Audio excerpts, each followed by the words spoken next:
falar de político. O ministro Gilmar Mendes, do Supremo, concedeu liminar contra a execução de pena em segunda instância para 4 réus. A notícia agora à tarde. Daniel dos Santos Moreira, Eliezer Moreira, Ranieri Braz Moreira e Maria Madalena Braz Moreira foram condenados no âmbito da Operação Catuaba, que investiga um esquema de sonegação fiscal no setor de bebidas.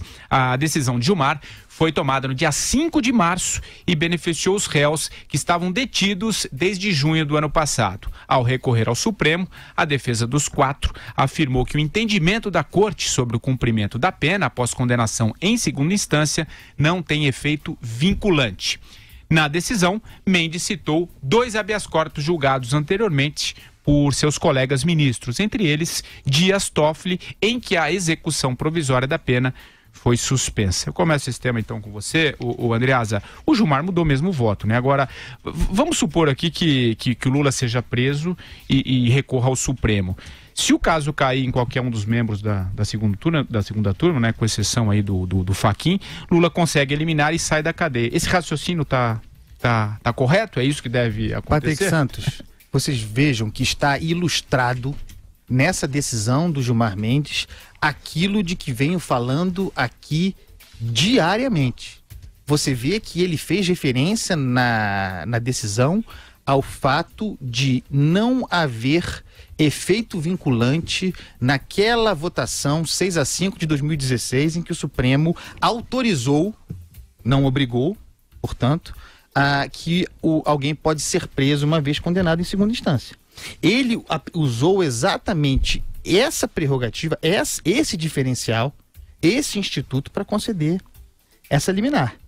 Para mim está muito claro o seguinte, vejam, todos os ministros do Supremo, vamos deixar o Gilmar de fora, aqueles outros 5 que votaram a favor da possibilidade de prisão após condenação em segunda instância, todos, inclusive o Barroso, o Fux, todos eles já deram liminar no sentido contrário.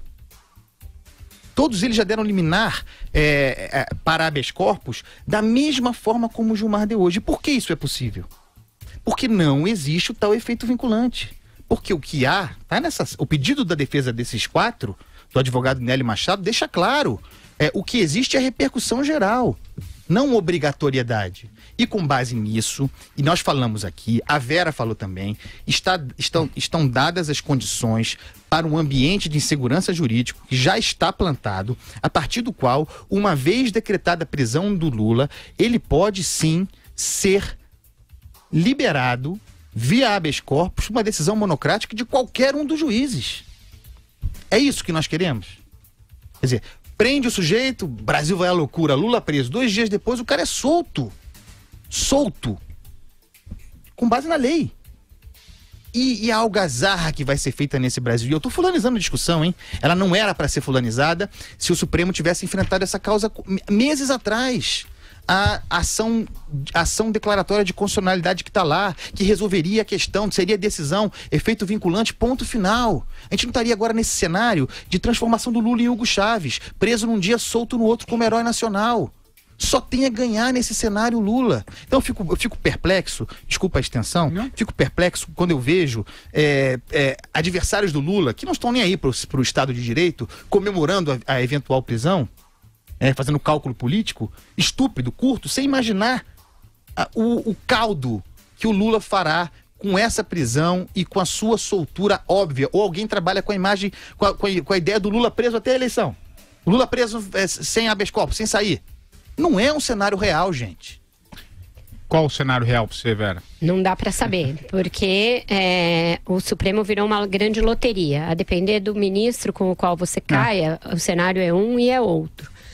O Lula, por exemplo, tem habeas corpus cujo relator é o Fachin e outros cujo relator é o Lewandowski. Só nesses 2 casos já se tem 2 cenários distintos, absolutamente distintos, de destino para ele. O Lewandowski tinha acenado que levaria os HCs dele ao plenário, diante da recusa da Carmen Lúcia de tratar do assunto, retirou do plenário.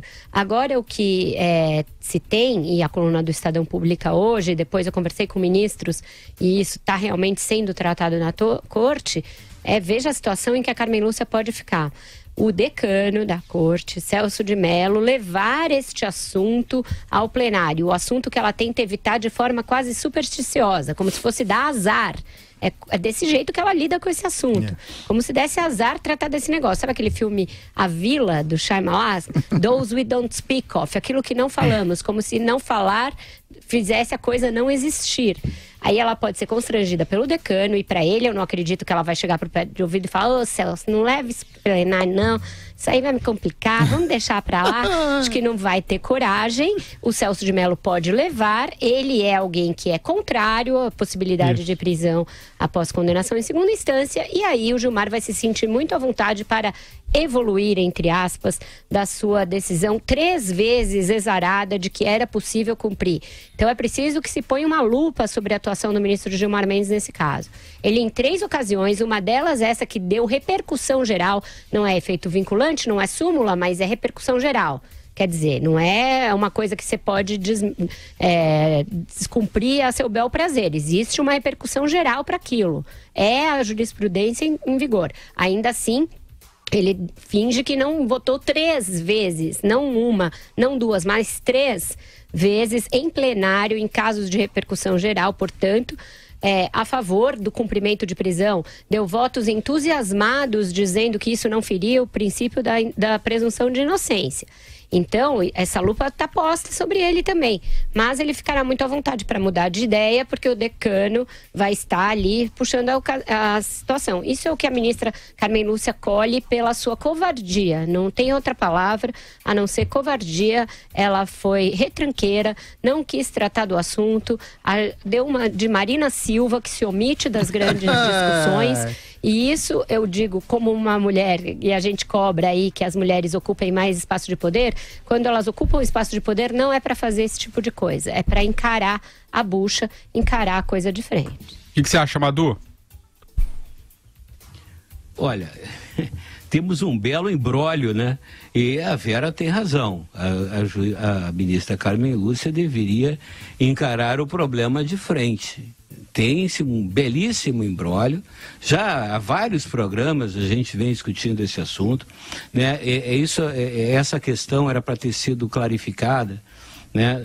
Há muito tempo atrás, foi se empurrando com a barriga, e hoje a gente tem aí essa questão de virar um casuísmo, né? Você vai julgar essa questão da prisão em segunda instância ou não, em função, mesmo que nos queira, da possível, né, da quase certa e para ocorrer a qualquer momento prisão do ex-presidente Lula. Ao mesmo tempo, né, você, por conta desse buraco negro aí, em homenagem ao Stephen Hawking, inclusive, né, essa área de sombra que a gente vê aí na jurisprudência brasileira, você pode causar uma enorme decepção na sociedade, em que, como o Andreasa falou, o Lula pode ser preso e, tal qual o Hugo Chávez, algumas horas depois ser libertado, né, para ser falsamente ungido como herói do povo, que é falso. Tão falso quanto o livro que ele escreveu, aliás. Aliás, então vamos falar desse... vai lá, claro, conclua. Depois a gente vai falar do livro. Pode ir para você. Não, isso que eu ia falar. As coisas do Brasil são tão inacreditáveis, Patrick, que assim, coisas acontecem que você não consegue... O Lula escreveu um livro. Isso é inacreditável. Vamos tratar desse assunto?